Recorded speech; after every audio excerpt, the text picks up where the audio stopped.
Phillies Insider from 97.3 ESPN.com, Frank Klose. He posts the Monday Mailbag every Monday on our website, and then at Tuesdays here on the Bash, we answer your Phillies questions, and we'll dive right into some of these questions with Frank. As Matt asked, will the Phils shut Velasquez down in September in order to save his arm and prevent injury? He's a guy that basically had some arm issues when they made the trade for him. So, Frank, do we think Vincent Velesquez will be shut down at some point?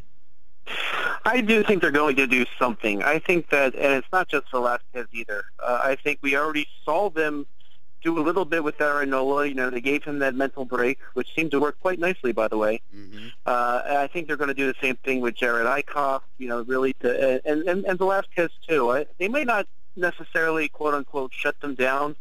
I would not be really shocked if they didn't go to a 6-man rotation at some point. Or where everybody started maybe 5 innings, you know, really get them in, get them out. Because once rosters expand in September, they really have a glut of relievers that are on the 40-man roster already. So you don't have to lose anybody to bring up. You can just bring them on up, and they can throw your innings for you. I would not be shocked if, come September, we see the likes of Brett Oberholzer starting, Adam Morgan starting, David Buchanan starting, and then bring all the arms up that we've seen periodically, the Colton Murrays, the Dalier, you know, Hosas, the Elvis Arujos. Just bring them all up so that your starters can go 5 and you can get through 9 innings. Now, that doesn't really sound very exciting, that you're going to be treating the innings like you just need to get through them. But I think that for their long-term success, they really do want to make sure that they don't blow out anybody's arms this year, in a year that doesn't necessarily matter, you know, in terms of playoff appearances. And they're lucky that they can do this because, you know, we saw last year Matt Harvey, there was that big public fight with his agent, Scott Boras, who is Velasquez's agent, by the way, where they shut him down, but the Mets, you know, they were World Series bound, and Harvey, he pitched all the way to the end. Now, you could argue that Harvey being out for the season might have something to do with his long workload last year, but you know what? If you don't go for it when you have the shot, you know, I think that's a big mistake because Steven Strasburg a couple of years ago, they shut him down in 2012. The Nationals make the playoffs, and then they get quickly eliminated. So being that they're not in that position where they are heading to the playoffs, I think the prudent thing to do would be to really keep an eye on them, make sure they don't blow their arms out, and do whatever you can to fill the innings in September that doesn't involve overworking those pitchers. And that holds true for Velasquez, Eichhoff, and Nola as well. Frank, we just talked to Phillies assistant GM Scott Profrock, and the question that we asked was Cameron Rupp and where they view him, and partially because they have some depth at that position. So Michael wants to know, as do many people out there, where do you think Alfaro fits with the catchers in this system, and what do they think of Rupp? I mean, is he a guy that other teams would call for? Is he a guy that they like so much that they would say, you know what, we feel that we can make a bigger deal if we traded a Knapp or Alfaro because we have so much confidence in Rupp? So kind of give us your input on the catching situation in this organization, which at this time last year seemed pretty bleak. I would not. Well, I'll put this out first. I do think that they believe Jorge Alfaro has the highest ceiling of anybody they have. Like I really think the Phillies believe that he is going to be their guy long term. However, just think back to a couple of years ago after the Hunter Pence trade, we all said that, Tommy Joseph is the catcher of the future. Well, as we saw with his repeated concussions, that really derailed the plan. And, you know, Morrow got a lot of flack for some of his deals. I actually liked at the time that they were trying to get this long-term catching solution.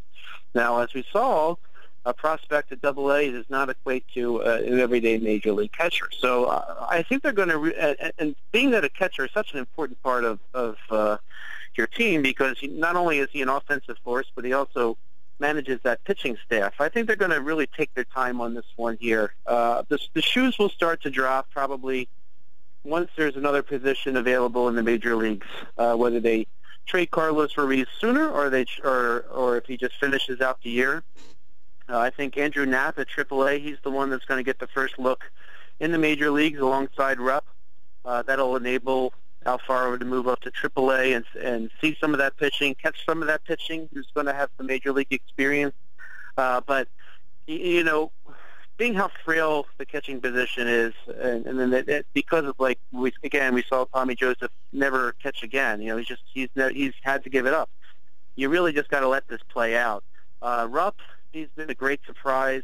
His 825 OPS is certainly very significant for coming from your catching position. A lot of extra base hits. Generally, they think he catches the pitching staff really well. And he's a nice piece. If the Phillies get to the point where they're ready to hand the full-time position over to a Knapp or an Alfaro, I mean, who knows? They might even give Knapp the job first, and then Alfaro comes and takes it later. But I think if they get to that point where they're major league ready and they're ready to give them an everyday job in the major leagues, only then would they consider trading Rupp, because he's been a nice surprise. When he came up in 2014, he was batting like 165 in AAA, and it was just kind of the thought kind of was, well, why bring another catcher up into this system at this time? And but he's really grabbed hold of the position. He's played very well, and I think if the Phillies got to a point where some of their prospects are ready to prosper, Rupp would be an attractive piece for another team.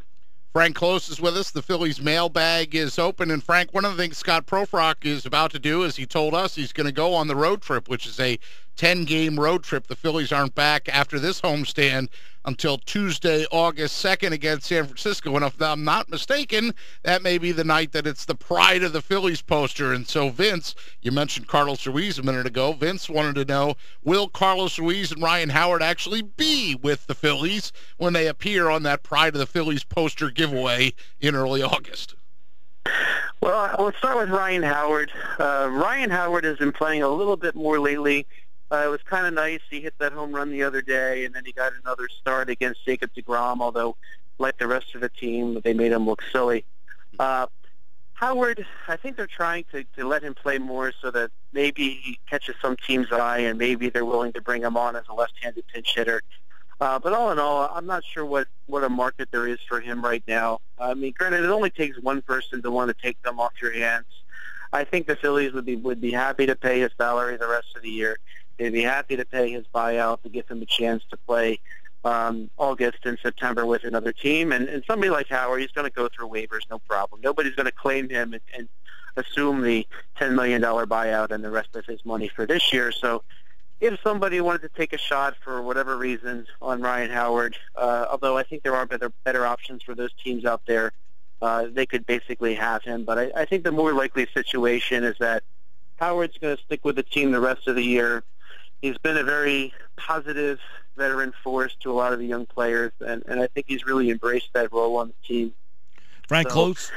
Yeah, go ahead, Frank. Yes, so I don't think there's really any hurry to just push him off the roster. Frank, of course, the Monday Mailbag. You can check out the Monday Mailbag every Monday at 97.3ESPN.com. And then right here, we answer your questions on the Sports Bash 97.3 ESPN. You can always send a question to Frank Klose on Twitter at Frank Klose with a K 973. That's Frank Klose 973. And you can read more from Frank and the guys over at sportstalkphilly.com. And, of course, the Mailbag will be back and open for you next week here on the Sports Bash. Thank you, Frank. Take care, bud. Thanks, guys.